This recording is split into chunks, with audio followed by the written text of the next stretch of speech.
Check, 1 2 1 2. Yes, you love me and I love you.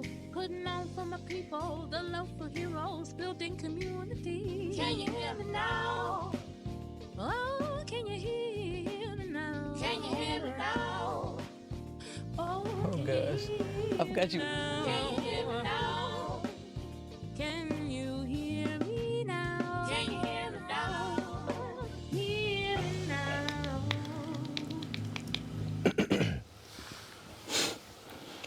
Hello, and welcome back to another GoneMad Presents. Can you hear me now?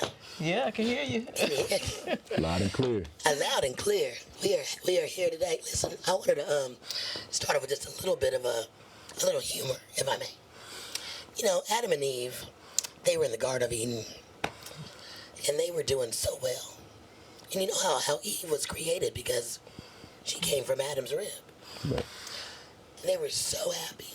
And then one day, Adam was just late for dinner.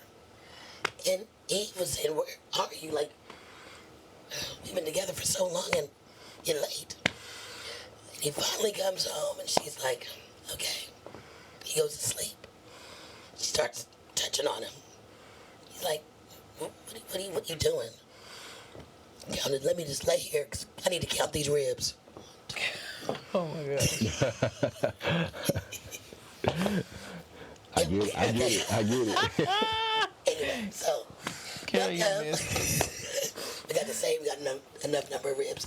We got Kiana's here today, and you know we're talking about healthy habits and how do we go into 2025 with our whole selves, being intentional, being mindful of those things.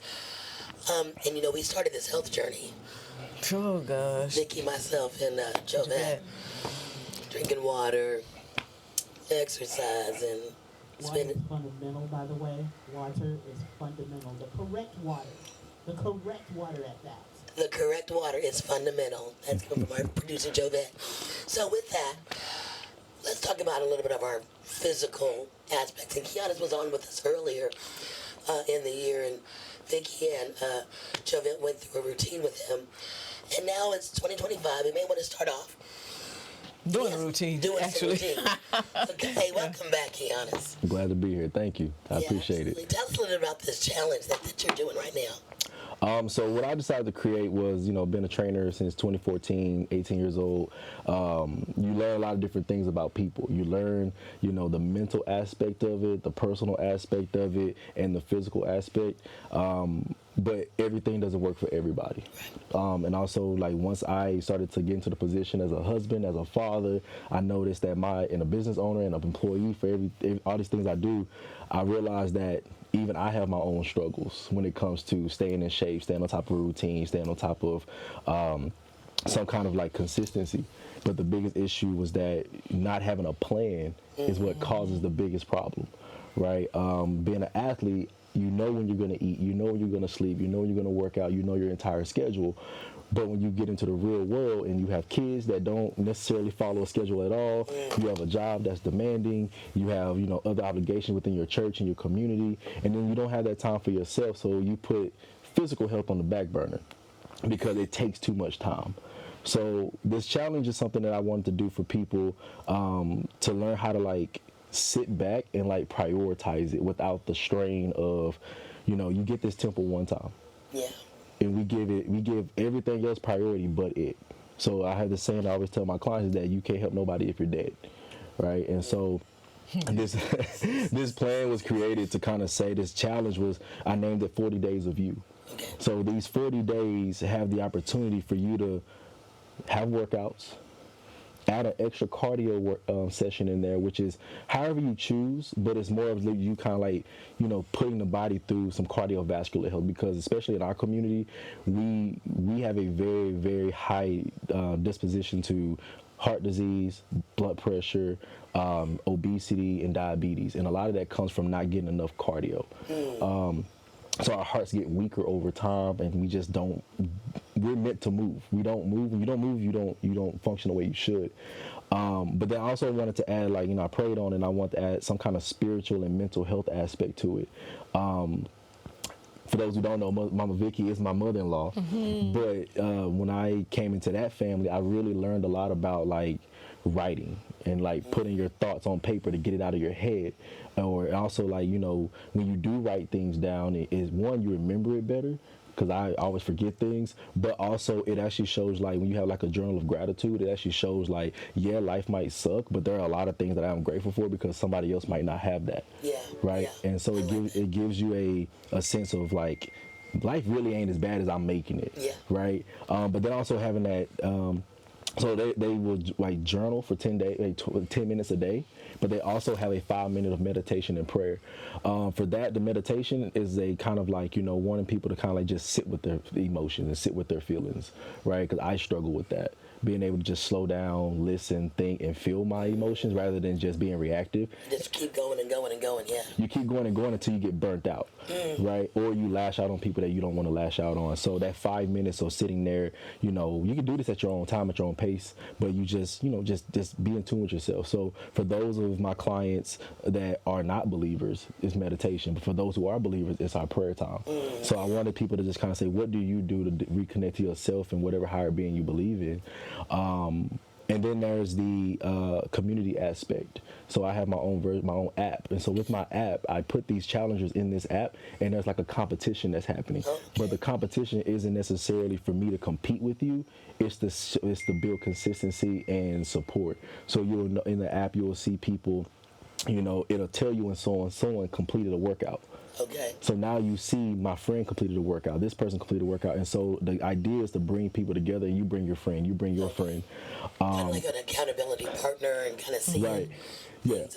Okay. And you'll see everybody together doing it, but it's like you kind of focus on your own thing, but there are 4 options to the workout. You have a gym version, a dumbbell version, a bodyweight version, and a limited ability version. This is for my older people or my people who are like just can't move as well. But I want to eliminate excuses. The gyms are crowded. It's New Year's. Everyone's crowded. So if you go to the gym and you don't know what to do, like you're gonna be fighting traffic. So for this is like, okay, you can't do that, go get dumbbells. There's a lot of rows of dumbbells at the gym. Or if you have an apartment complex, you can go down to an apartment complex and work out with the gym dumbbells that you have. I don't care how much it is, just do it. But then also the body weight portion. The body weight portion is that your body is your biggest instrument and your best equipment. So at the end of the day, if you can't move your body, what's the point of having weight equipment? So if all ends fail and you can't get to the gym and you don't have any equipment, use your body. So the workouts are designed for people to just be consistent. But the beauty that I like about it the most is that the 40 days is biblical. Originally, there's a challenge out there called 75 Hard. And what that is 75 days of a physical activity indoors and a physical activity outdoors. I tried that. Me and my wife tried it together. It's not easy. It's supposed to be hard and it's supposed to build dedication, but it doesn't work for everyone. So then people resent the program. And I'm not bashing the program, but it's just something for people to just work towards something. But as far as this one, I specifically chose 40 days for 2 reasons. One, it takes 21 days to break a bad habit. If you weren't working out the year before, January 1st ain't gonna make no difference. So until you actually get in a routine, I need at least 21 days of you being consistent so you'd actually start feeling the changes in your body. And then the other section of it is 40 days. So as I was praying and reading, 40 days is in the Bible is a number of transformation and transfiguration. So when you look at it, every time you see someone in the Bible that went on fasting or prayer or needed to hear from God or hear from themselves, like to get in tune with themselves, it was 40 days. Noah was on the ark for 40 days. Jesus was in the wilderness for 40 days. The Israelites was in the wilderness for 40 years. So 40 is a powerful number, right? And so for me, it's like, okay, how do I combine the faith, the physical, and the mental together and put it in one package? So that's what the 40 Days of You challenge is pretty much. Wow. That sounds really good. When you were talking, I was thinking, ooh, you're eliminating excuses. Literally. I was thinking, I don't want to do a gym. All right, I don't have a choice but to jump right in and do something. Talk to me a little bit about, the movement aspect. Many of us are very sedentary. We sit all day and lay around, maybe watch TV. Right. How would somebody get started? How do you That's the first step. How do you jump up and go, okay, let me go? Man, and that's the hardest part for everyone. The first step is always the hardest, and as a saying I tell my clients, and I think they're tired of me saying it, but it works, is that the journey of 1,000 miles is one step. So until I can't get to 1,000 if I don't take one. Yeah. And so what I look at people and say, okay, look at where you are and what you don't like. If you look if you look in the mirror with your clothes off and you don't like what you see, that's the reason to start. You know, if you sit down in a chair and it's hard to get back up, that's the reason to start. If you see your grandkids running around in the front yard and you want to play with them but you can't, that's a reason to start. Yeah. But the main thing is that you have to move. These bodies that we have, they're meant to move. Like God, again, I try to keep it biblical as much as I can, but God gave us these bodies to work the land, like to move, to move things. And now that we have this world of technology, granted, I love technology. I'm a tech nerd. I love it. But at the same time, it makes us like not use our bodies to its full purpose. Yeah. And so the best way to get started, I always recommend, is start walking. Start walking. Speaking of walking, how we doing, Miss Vicki, on our walking? Better. Like I did, see, the holidays, even Christmas Day, I was walking. What? Yes, ma'am. I walked for about 45 minutes to an hour. Yeah. And so usually I try and keep it at least 3 to 4 days a week. And I don't know if I'll do 7, but I want to at least be consistent at 5. My biggest challenge is I'll lay around and then say, I'll do this about 5, which is not a good time. It is and it isn't. But if I get busy or if I get tired, then I'm done. So part of the consistency, and I was reading something that I passed to Countess earlier in the week, and it was a lady on finance, but what she said is we have to build systems. We have to put systems in place, and the best thing to do is automate some things. But if you build systems around things that you do, then you get it done. And so it makes no sense, because if I get up in the morning when the sun comes out and go walk, then the walk is done, right? And so that's what I'm finding I'm going to have to do. And that's what I used to do, is get up in the morning and go walk. That's the first thing I did. How do you motivate yourself to get up? For me, Yeah. it was like, okay, you and I talk a lot about, for whatever reason, opportunities opening up for us at this stage and age of the game. And recognizing, and the phrase that I use in my head is, I've got things to do, places to go, and people to see. That part. But like Kiana was saying, I can't do that if I can't move, right? And when I was in church today, and I was thinking, one reason I think I was just like, this is wild, because several years ago, I think you had just moved here. It was right before he moved here. I was walking in church with one cane, or holding onto the wall, or whatever, because my knees or my legs were in so much pain. But then I started walking, and it was slow going. But the only way, the craziness of it is, it sounds crazy, but literally whatever I slept in, I'd walk in, and my shoes were right by the bed. You had to put a system in place. I had to put something in place for me to get up and do it. And so it's like, okay, now, granted, I may have slept in my sweats or whatever PJs I had on were walkable, and I'd throw my jacket on, because at that point, it's one of those things that I had to say, you're going to have to do this. It's not, I didn't have a choice. And the rain didn't stop me, the cold didn't stop me. No, ma'am, because if it was raining, I let the rain let up, and then I put on a hat or I put on a raincoat, and I'm going to walk. It didn't matter. But then several years ago, when I was much younger, we lived in upstate New York. Snow got up to here, right? I'd put my snow boots on and go walk.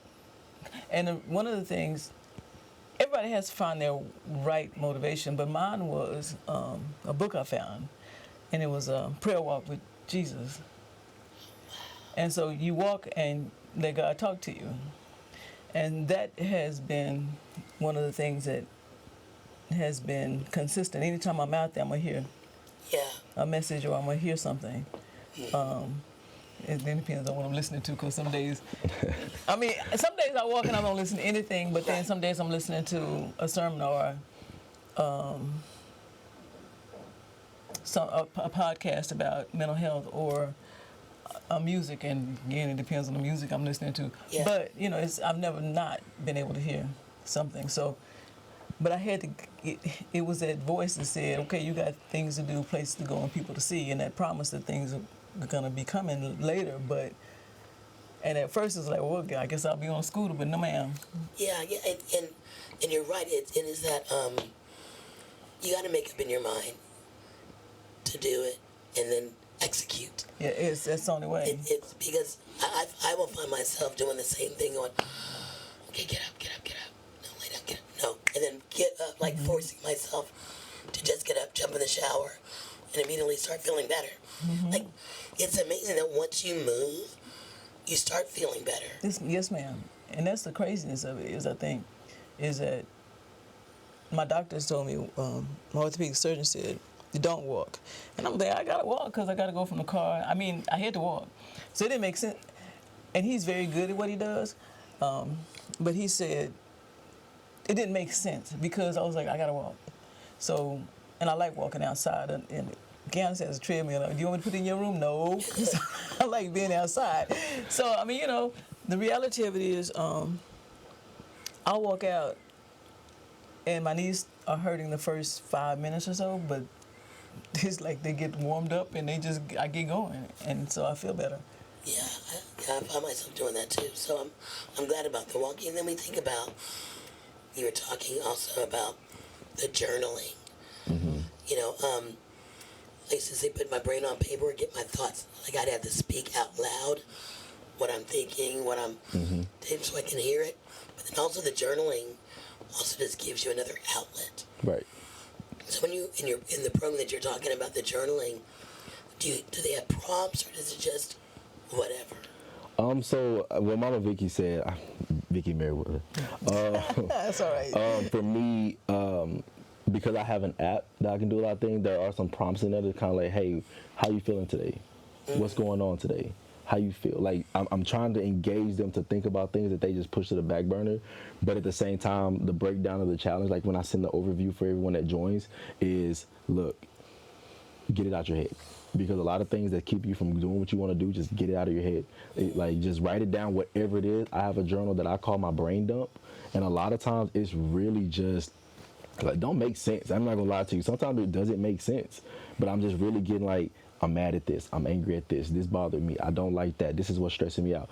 But then when I look back and I look over when I'm done, I'm like, that can be done tomorrow. That's not a big deal. That's over with. We've done this already. Why am I holding on? Why am I still angry for something that happened 2 days ago? Yeah. You know, and then you kind of just like you see it, and now it's like getting your emotions out of your head, and you put it on paper. It's like you basically transferring it somewhere else. Right, and so that's what I kind of try to get them to do. And for a lot of people, especially like who don't do it often, it's not easy. Yeah. Because sometimes it's all when we go in our prayer life, it's really hard to pray to God when you don't do it often. But it takes consistent work. Like that's why I say 10 minutes, 5 minutes, because we see social media bothers me. I love it, but I also don't like it at the same time because it creates this false sense of reality that people throw out there. You have all these gurus and all these specialists that do this and do that, and it overwhelms people because they think that, oh, here's 30 days to doing this, and it's like, just get 1 day, like do 2, do 5, like be consistent with at least 5 days and see how it makes you feel, rather than like seeing what this person who's probably been doing this for a very long time in the background, or they just did it one time for a video and they're telling you to buy their course, you know? So you have those, like you don't know what's going on in the background, so you just gotta like just get consistent with it. For me, journaling is, I'm glad my mom Vicki got me back into it, but for me, it was a punishment growing up. My parents was trying not to do the spanking, so my mom, my punishment every day was when I got in trouble or was disrespectful or didn't do a chore right. I had to sit in my corner. My parents, when I would come home, my TV's gone. My mom had sat out my clothes for the whole week. I got 5 pair of clothes for the whole week. The only thing I got to choose was the shoes. Like there was like, you know, I didn't have any toys or anything like that. It's starting at like 8 years old.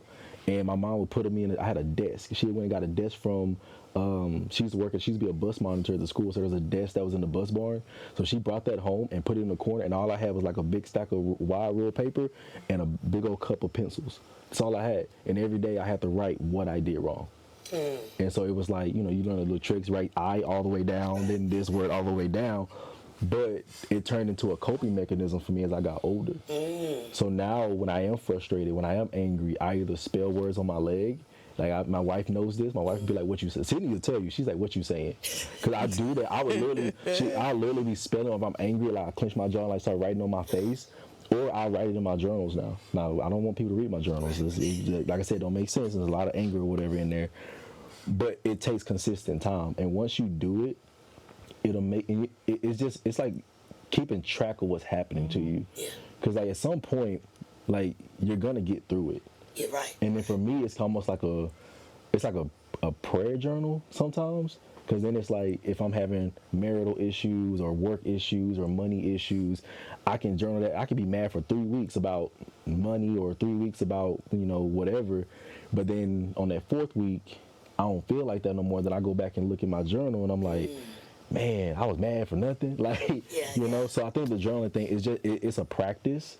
But the more you do it, the easier it becomes and the more therapeutic it feels. Well, I think too, because I've got a stack. I've got a shelf. And my son always asks me, I'm a son-in-law, my son, but neither one of them better not go in there. But they're like, can I read? No, when I die, you can read them, but not right now. Because I can go back and look at some of the pages, and it's almost a reminder. It's crazy, the things that I've written in the prayers, because I do have one that's specifically for a prayer journal, or 1 or 2, the things that have been answered. And you sitting there like, but without the expectation of what God is going to do. It's like the prayer gets answered, and then I go back and look at it, oh, God answered this prayer this way. But when it comes to my body and my physical, I do journal that. I haven't done it in a while. I need to get back to it. That's one of my lists to do this year. It's what I do with my body. And the changes that have occurred and how they occur. Now, what I do have a struggle with, and the doctors I work with my at the heart hospital, the weight program I'm in, is the food. They want you to keep a food diary, and I'm like, oh, wait, a food? Oh. Like, what did you eat this morning? I love asking that question to clients. What did you? I'm like, I'm not keeping that. It's not because I'm scared to let them know. It's just that I'm inconsistent. I'm inconsistent. And for real, and it's a bad habit, but I'm an emotional eater. Same. And that's not healthy at all. At all. And so I am aware of that, so I try not to do that or if I'm going to do it, I try and eat something like an orange or apple. But that's not always and satisfying. Not chocolate. No, girl, because I want flat out chocolate. And when we were praying in this wedding, to the one that's left of me on this side of me, a stack of Hershey's Kisses would be on my desk, and it was like I was opening them up and popping them like constantly. But that was not good. But I mean, so you have to be aware. I think the awareness of things, and the journaling, the meditation, the prayer, I think it helps you, if I can add, become aware of what you're doing physically. That's a good point. Because many times we do things just out of habit. Subconsciously, we're doing stuff and not even recognizing. It's like, oh, I ate a whole bag of chips. And one of my counselors was saying, be careful when you're eating at your desk. Yes, ma'am. Because when you're eating at your desk, you just eat and eat and eat. You need to get up, go eat, then come back. I didn't understand what that meant. But then when I started doing it, it's like, oh, I actually got away. I didn't eat as much when I was at the table. And then I went back to the desk. But when you say that, and I started thinking about it, we're conditioned to eat at times that we really probably should not. Like, because if you go to a movie, first thing you're going to do is go to the concessions, I'm even hungry. You could have gone to eat already. Most times we have, if you're going out and then go to the movies and get all that extra stuff too. Yeah, all the stuff. And so when we're at home, it's the chips, the dips. When you're watching a movie, if I like to read, and I used to read, it was one of those things, especially when my mom was sick, I'd go through a book almost in a day and a half because, it's just the release. But when I'm sitting there reading, I'm snacking, And so all those things, they become habits. Now, the reading, I don't eat like that. I'm watching TV so much I don't do anymore. going to the movies, I'm going to get popcorn, but I need to stop. There's some things we just need to kind of move away from. And part of that is not eating unless I'm hungry or, Well, one thing I learned too, sometimes we think we're hungry, but we're really thirsty. Or you're bored. You see, I'm Or you're drinking bored. water. It's taking a sip. This is not water, this is tea, y'all. But yeah, that piece right there. Yeah, you'll eat, and but your body's really thirsty. Yeah. Right. Yeah. Yeah, but we're eating, and then we're not satisfied because we keep eating, but the body's saying, I really want some water. Right. And how do you recognize that? It's crazy. The Candace can probably answer that, but what I notice with me is, especially when I'm walking, because y'all know I'm not a water. I'm gonna get there, She but don't like water. water. Yeah, I don't. She does not like water. I don't know why. She just does not like water. But if I go walking, I have to drink so much because when I come in, I'm just like dry. Yeah. And so it lets you know that again, being aware, why am I doing these things? And like you say, if I'm thirsty, I might go for something I shouldn't go for. If I pick up the water bottle and drink the water, that the people in my house trying, and the people on this team right here, everybody's trying to get me to drink water. It just feels good. I think it's the body awareness, but you don't get that until you start doing the work, right? Right. Right. Well, too, the breathing. Well, that part. Right. That is a thing. There is a thing when it comes to like movement that people, and I learned this when I started working with clients that were overweight. Mm-hmm. They don't like the uncomfortableness of being out of breath. There are people that because it's uncomfortable. Yeah, it is. But that's actually an alarm set to your body and to your brain that I'm not supposed to be this big, or I'm not supposed to be in this position. Mm-hmm. The knee pain is not the knee pain. The knee pain is a response to your body being overweight. Like the popping and the cracking is a response to the body being too tight. So the body tells you what's wrong, but it's up to you to make that change. But what happens is that we get so accustomed to it that this is just my life. This is just who I am. And it's not, right? Mama Vicki sends me videos of these people all the time. It be these 70, 80-year-old women in the gym going at it. And I'm excited. I'm like, oh man. Because I'm trying to I want to get there. But because it's beautiful to see. But then also, when I start, I try to keep it biblical as much as I can. I read my Bible, and you look at all these people, like, they worked, they moved. Like, granted, there's a lot of mental strain that come with that we don't talk about when it comes to the mental health part of it, because it's survival. But as far as, like, you see grandma and grandpa living to be 102, 99. Mm-hmm. But you also, like, you see them at their worst when they're old and they're sitting in, like, a nursing home or something like that. But you forget grandma and grandpa was out there in them fields every day. Yeah. Grandpa got up and went and fed the animals every day. Grandma was in there crocheting and cooking and cleaning every day. And that's from all races. Because if you go back to, like, when there was, like, the, in the 50s and 40s, like, Mom wasn't just sitting at home doing nothing. You made a good point, because we think about, especially in our culture, 30, 40, 50 years ago, we didn't have all of these advances and technologies. Made us lazy. It did make us lazy, and for New Year's, I went to my husband's aunt's house and made bread, homemade bread. She's like, no, baby, we're going to do the quick bread. I was like, oh, the quick bread, okay. Did get the yeast set for an hour. It's not quick. And then we had to wait another hour. But within 4 hours, we had bread. She said that was quick bread. Normally, she's up at 3. See? Getting the yeast together, waits a couple of hours, and then you put the bread and all of that, and you let that rise for a few hours. Mm-hmm. Then you I was like, wow, that's an all-day process. Yeah. So some of this technology has made us, yes, it's been convenient, but the convenience, we've lost some skill. Right.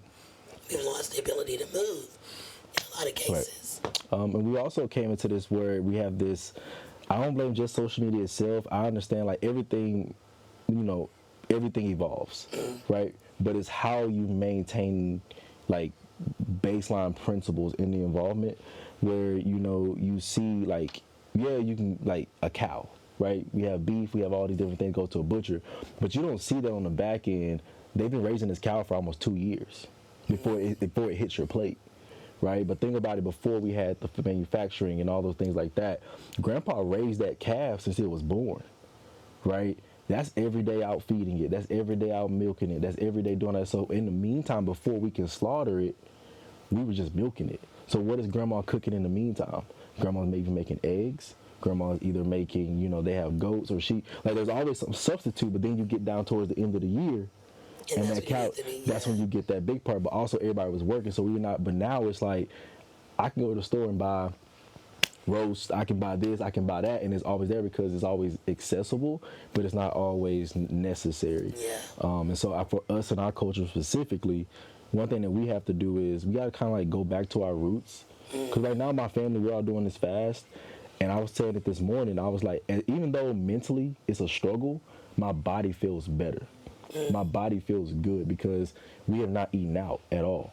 My wife has cooked every day, and I know that's not for everyone. Everyone can't do that, but it's the conscious choices. Like, to be honest, even as a trainer, when I go to the store, I don't sit there and read all the labels. I'm not gonna lie to you. But ever since we've been going to the store, it's like we're literally looking at every single label. What's in this? What is that? How does this get, like, and I'm sitting there like, I didn't know it was that many different kind of milks. I didn't know how many different, like, ways, like, they process, like, vegetables and all these. I didn't know. I know it from a trainer aspect of, like, what it can do. But when we go into the store, we see all these options, and it overwhelms us, and we kind of go with the most convenient or the cheapest. Or the cheap, that part too. Which sucks, but at the same time, but you can also get one that is affordable, but we're not reading it. Right. And it affects us later. Yeah, I think that's a conversation that we can continue, because I think it's important that we do read labels and things like that. Yeah, and I want to definitely do that when we come back from the break. We're going to do a quick Jovette moment and see what's going on, Miss Jovette. And here's our Jovette moment. How do we know when to stop? Doing the best you can do, okay? All right, so That coming out here to where? The garden, yeah. All right, y'all, so I was told that, Phyllis, girl, I was told that I wouldn't be able to do an Eden style garden where I am. It wouldn't work with the ground that I have. But I want to let it be known that got this going on. My marigolds, my spinach is really starting to thrive. And my romaine lettuce is growing. It's growing. It's got the new leaves in the center. I don't know if this one is like fully growing or starting to come together in bulk. But we coming. We coming. That marigold, R.I.P. All right, they said the cardboard would turn white and not come around. I got daylilies. Yeah, these are daisies. Got a whole morning glory weed right here growing. The question is, do I pull it up or do I leave it? But anyway, there's nothing in this bed. It's been sitting and curing since I eating. It's been curing since I put it down. So I put like 4 inches of compost in here. Okay, so what we're gonna do right now is I'm gonna dig down into here and show y'all that like my soil's already, everything that I put down is already breaking down. It's crazy. So, all right, here we go. So,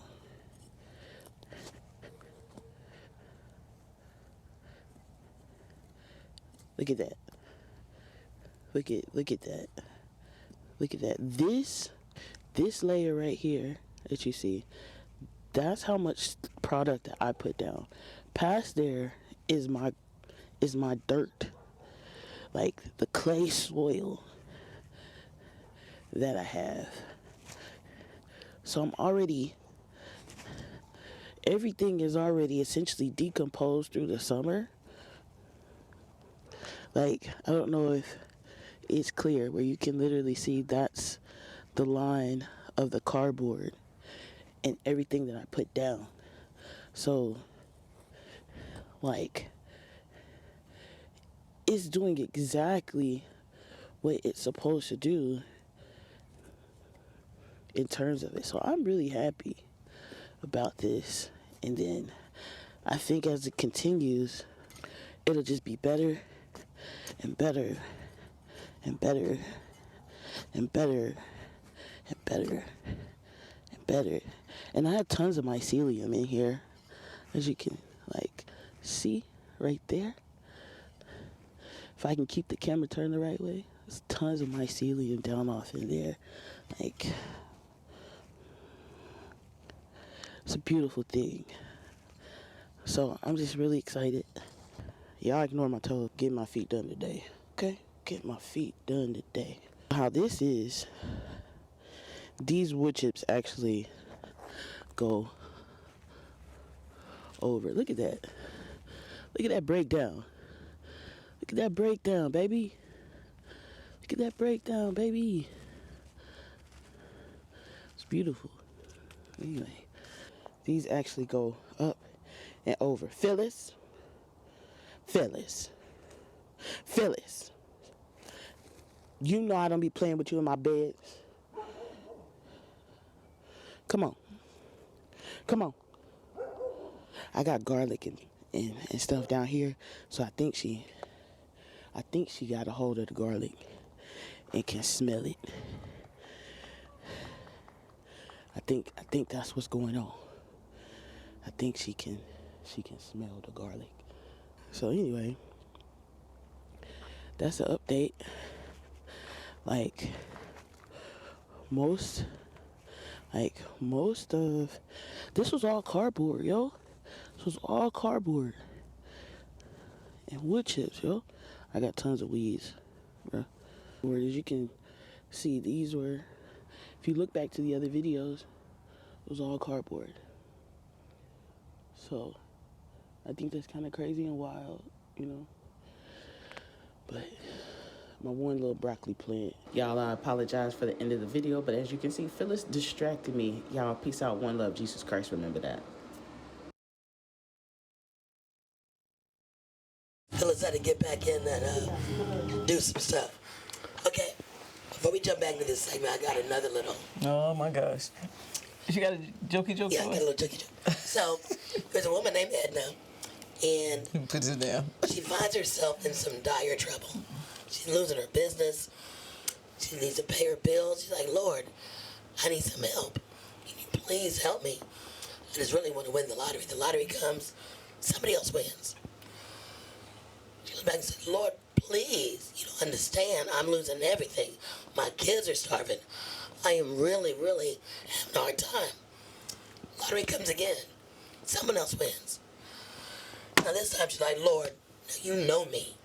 I am your child. I have been doing everything you want me to do. And God, I'm trying. I'm really trying. All of a sudden, big flash of light. She hears the voice of God and he says, Edna, meet me halfway. Buy a ticket. Okay. Now I'm saying that, and I'm not saying God's going to do that for the lottery. But we keep saying, I want to lose weight. I want to do this. And I'm praying to God. What you put in your body? Amen. Are you walking? What are you doing to activate that thing for God to then do what he needs to do? Yeah. So now we're going back about the labels.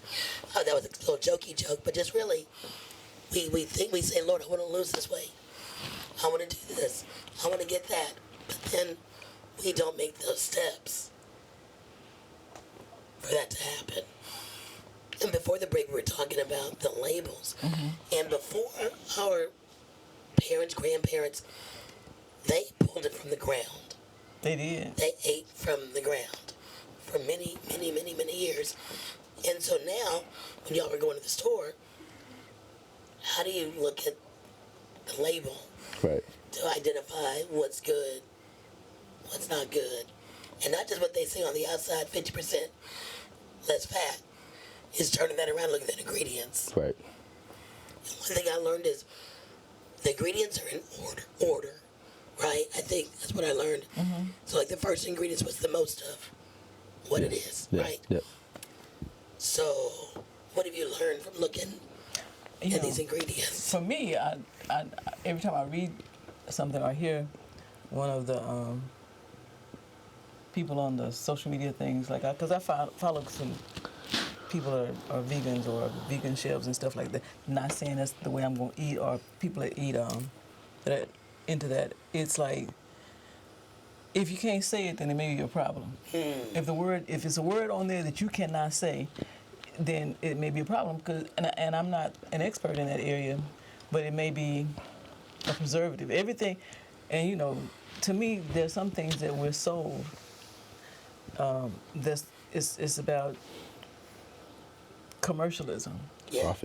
Profit. yeah. And so let me put, you know, because canned goods is something we didn't do unless our people canned it. We canned it ourselves. Unless we yes. canned it. But it's when it got to, you know, I go to the grocery store and buy this, and the people who were selling things to the grocery store, well, let me see what kind of shelf life does this have? Yes. Now, you know, a can of corn can be on the shelf for about a year, but if you put an ear of corn on the shelf for you, what's it gonna do? Rot within a week. Okay, Or two. so you look at that kind of stuff, like, so what are we actually putting into the body? Well, and the other flip side of that is not everybody, you know, we've heard of these food deserts. There's not ample food Right. in a lot of our communities, and there's not even enough money to eat healthy. Right. So you're making these decisions like that. Well, now here's because back in the day, when I was actively working in addictions with my clients, and I would have people that would say the same thing, right?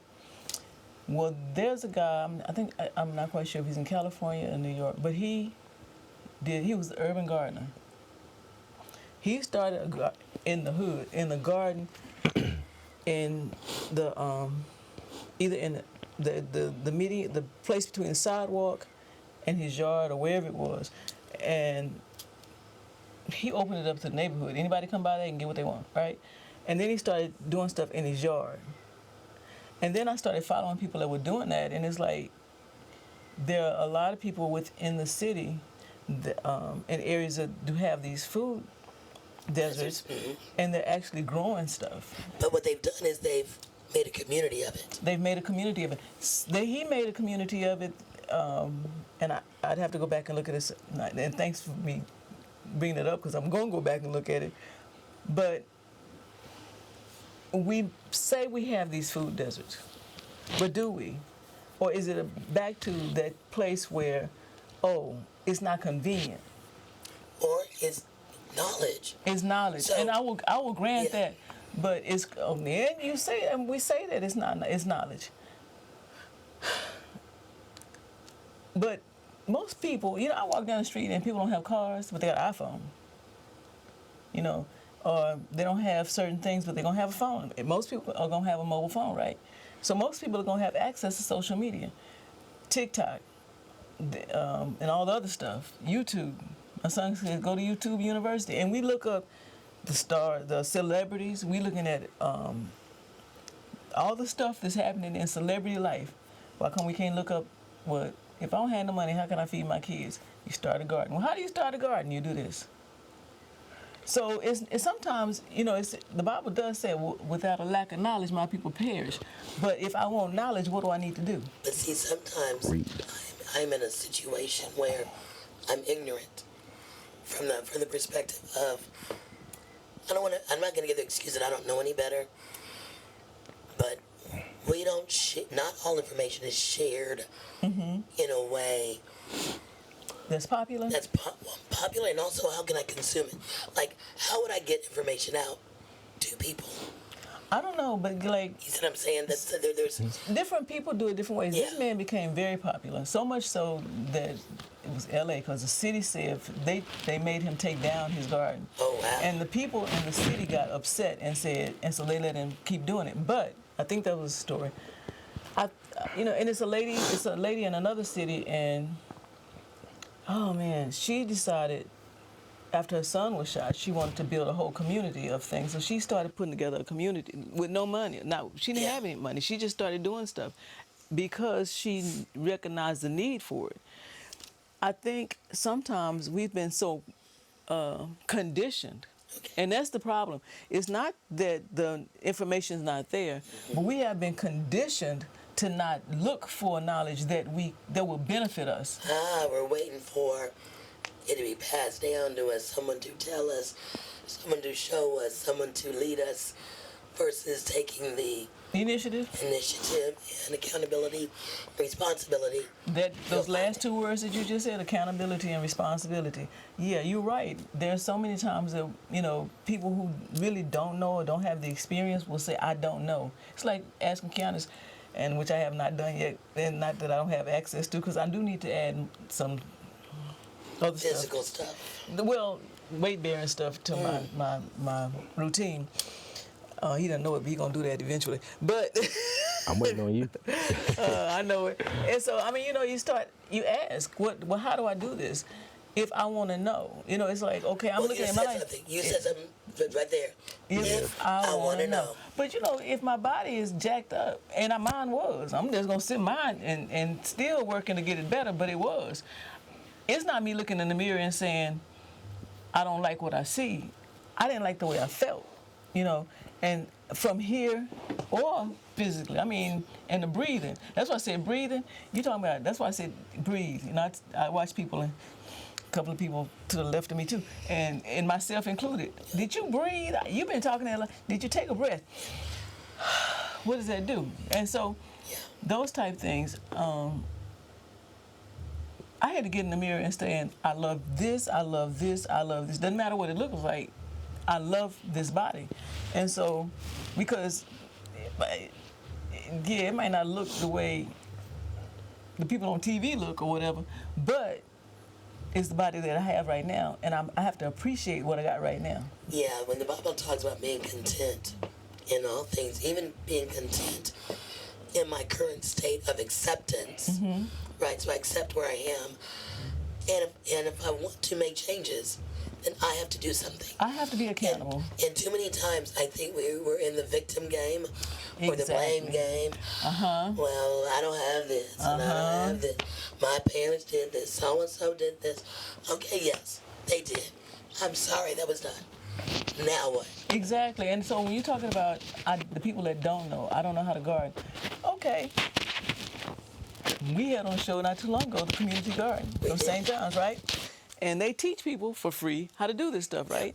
And so you look at those things, and I'm sitting here, in my head some days, and my son and my son-in-law used to go there with zombie apocalypse. It's like, okay, what happens if that happens for real? Hey, I'm ready. Yeah. No, well, you better learn how to garden. No, I'm from the country. Like for real. I'm from the country. Like I Miss can make Joe it happen. You better learn how to garden.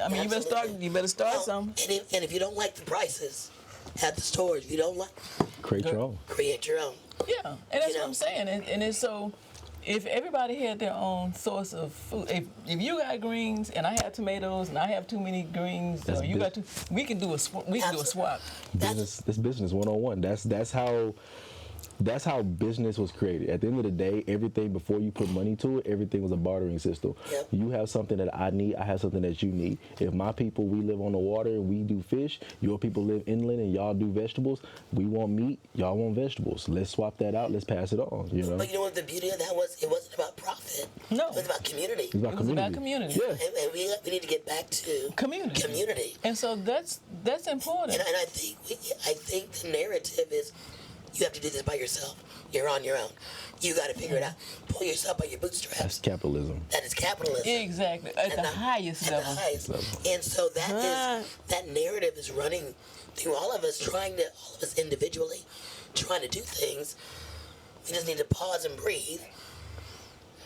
Because it's dangerous. It's right there in front of us. It is. Capitalism is what is, I hate to say it, but it destroys community, basically. Because you're right, it says we have to be so individuals, pull yourself up by your bootstraps. Our people didn't do that. We were always doing the bartering system. Because when my grandfather would slaughter hogs, it wasn't just him. It was a group of men that would be doing that. Now I was young, remember, but I remember it was a bunch of men that were doing that kind of stuff. It wasn't just one person. Yeah. They all went out to hunt. I mean, you're right. It was a group. It's a collective. Yeah, and so we've gotten to this mindset where if you got too much, I'm looking at you. Yeah. Strange. Instead of looking at you like, can I help you to move? You know, let's help each other. Yes. And we and that's. Right now it's the what's in it for me. Right. Kind of attitude. Kind of attitude we have versus, what can we do and what can we accomplish together? Exactly, together, because together together we rise. But and we're not looking at it, because it has been ingrained in us, I think, to do it on a different level. Because if we can separate you, we can tear you apart, right? Yeah. 100%. That's why I love hearing like the story that Keanu's doing and the other person with the garden that started. So more conversations, and people may say, "Well, I can't do a lot." Well, you can do one. Like one thing I want to do, I know I do not. I cannot have a garden outside because of the garden snake.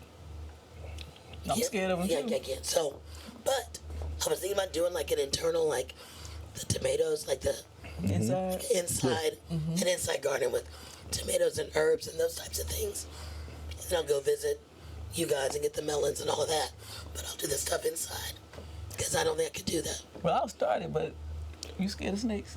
Oh, no, I don't do spiders. As long as they ain't no spider, I can do anything. Okay. Yeah. So see, I don't have a problem, but I'm like you. I want to do the things I want to do are in pots because I'm scared of snakes. Yeah. Or I'm figuring it out. I have to figure it out because one of the things I was going to talk about, because we go to do the forest bathing thing with Darius Cotton a lot, and once a month. And I think the last time we were out there, I looked down. I said, Jovette, is that a snake skin? I was hoping it was some kind of other skin. She said, no, but they nocturnal, so they're not going to fool with you. I was like, Okay. But I mean, I'll go back because I haven't. Going now. But it was just the skin. I mean, we are in their habitat. But I mean, but that's what I thought. But it's being aware of it. Yes. The awareness that there were no snakes where we were. Not living. And they may have been somewhere, but I ain't seen a physical snake. I just saw the skin. I think the beauty about what you're saying is like when you talk about creating an internal garden, so this is why I love business and I like it because it's not about the profit. It's about understanding how things work together in one big ecosystem, right? Yeah. Business and jobs are only created so that somebody is solving somebody else's problem. If you go into business for money, then you're 9 times out of 10, you're either gonna make a lot of money and not make an impact, or you're not gonna make an impact at all because you're not solving people's problems. Where you have wealthy people that are bad people, but they solved people's problem, right? So when you say in the internal garden, 20 years ago, the only thing close to that we probably would have thought of is like the little garden sitting out on the windowsill. Right. That would have been the closest thing to that, but somebody had the idea through whatever experience they had or experience that they saw of, we can't do this, I can't afford that, whatever case may be. How do I research, find out, or connect myself with people or whatever entity I need in order to see that, to understand that, to know how that works? Because when you tell me an internal garden, the first thing in my head, I don't have enough windows. I don't have enough light, right? It's the first thing that pops in my head. I'm not going to go there with that. But at the same time, somebody was able to do it. Yeah. And because of the power of social media, all these things I've heard y'all say is that y'all saw somebody else do it. And when you get on your social media, it's for free. You're watching that for free, but you have to want to learn it and do it and understand, like, you're gonna fail, you're gonna make mistakes, and it's the patience that comes with it, but also it's knowing that if I'm doing this, that if it helped me, it probably can help somebody else. That's why I feel like testimonies are so good, because it's like we all got problems, but a lot of us are in the same problem, just in different ways. Yeah. So if I'm having an issue with, like we're talking about the St. John's Community Garden, I'm actually working with them, Miss Angela and Pastor Ray, because when I think about a community garden, it's the exact word community. We have all these nonprofits, food banks and all this stuff like that, but you're not teaching somebody how to fish. You're not teaching them, like you can say you can lead a let me teach you how to fish rather than bring you fish. Just feed you, yeah. Right? So you're teaching people how to do it, but at the same time, you have to want to go out there on a Saturday in the heat. Yeah. You have to want to go out there on a winter afternoon to pluck the things that are coming in that harvest. Yeah. You have to want to do it, but at the same time, we also have to understand, like, we can't do it by ourselves. It took me a lot of bumps and bruises, and I'm still getting them, but I can't do it by myself. Yeah. Especially even when it comes to, like, being in the fitness space. Can't do it by myself. You know, I have to, you have to bring people together and let people use their gifts. Well, and you're right. And we have to also take out our personal pride. Right. So when we think about like when we say it's a priority, right? So if I say I am tired of spending so much money on this, and I will have to make the decision to say, you know what? Let me make the effort to go to the community garden and get up early on Saturday morning if it's that important to me. And see, we prioritize a lot of things, but it goes back to when you talk about what you want to, is it a priority? Many times we go, oh, I'll do that later. Yeah, maybe later. And it's not a priority right now until it's crucial. And sometimes that's late. It is. And so you go back to me thinking to have a proactive mindset instead of a reactive. Yes. Let me do a preventative thing instead of being reactive. But so often we've been taught to have this reactive. Crisis mode. Right. You're on fire. Now we got to do something. Well, always in fight or flight at all times. Yeah. But we thrive more if we get out of the flight mode. Yes. And that takes effort. And it doesn't matter. And I know people say you have to be able to be, if you're hungry or you're in survival mode, it's hard to get out of that. But I've worked with people that were in survival mode, and it is difficult because it's a mindset. But it's like, there's a verse that we always quote, all things work together for good for those who love the Lord and are called according to his purpose. And so you got to look at what's working. Let me look at what's working, because I know there's plenty that's not. Yeah. Right. So. Wow. We could go on. No, that conversation is. This is so. In our conversations this month, we're dealing a lot with healthy lifestyle, and today we focus a lot on the physical, and we're appreciative Kiana's coming on with us. So as we get ready to leave out of here, we think a couple of things just to remember: just find the time, make the time, make yourself a priority. Right. It's not selfish. No. Right. And many times we've said, oh, I just put myself up, gotta take everybody else. No, this is the year to make yourself a priority. Because the Bible says, love God first, love your neighbor as you love yourself. So you cannot love your neighbor if you don't know how to love yourself. Amen. Yes, amen. And on that note, we out of here, y'all. Ignite that light within. Peace out. That's good.